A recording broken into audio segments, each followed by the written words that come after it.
তুই কি জানিস মৃত্যুর সময় আমাদের আত্মার সঙ্গে কি ঘটে? মৃত্যু মানে তো সব শেষ, তখন আবার আত্মার সঙ্গে কি ঘটে? না না, মৃত্যু মানে শেষ নয়, বরং নতুন যাত্রা শুরু। ভগবত গীতায় ভগবান শ্রীকৃষ্ণ বলেছেন, আত্মা কখনো জন্মায়ও না, মরেও না, সে শুধু এক দেহ ছেড়ে অন্য দেহে প্রবেশ করে। তাহলে মৃত্যুর সেই প্রথম মুহূর্তটা কেমন হয়? গরুর পুরাণে বর্ণিত আছে, জীব যখন মৃত্যুর সেই অন্তিম মুহূর্তে গিয়ে পৌঁছায় তখন পাপী ব্যক্তির সামনে ভয়ঙ্কর রূপধারী যমদূত উপস্থিত হন। তাদের রূপ দেখে সে ভয়ে কাঁপতে থাকে, এমনকি বিছানায় পায়খানা পেচ্ছাপও করে ফেলে। সত্যি কি যমদূতদের রূপ এতটাই ভয়ঙ্কর? শাস্ত্রে বলা হয়েছে শুধু পাপীদের জন্যই তাদের রূপ অত্যন্ত ভয়ঙ্কর।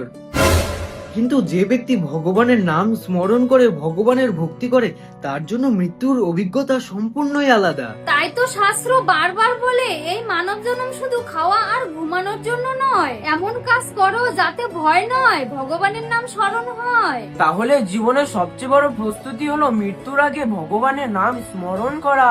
একদম ঠিক, কারণ মৃত্যু কার কখন আসবে কেউ জানে না, কিন্তু মৃত্যুর পর কে কোথায় যাবে সেটা তার করা কর্মই নির্ধারণ করবে। তাই আজ থেকেই ভগবানের নাম স্মরণ শুরু করো, কে জানে তোমার জন্য মৃত্যুর সময় কি অপেক্ষা করছে।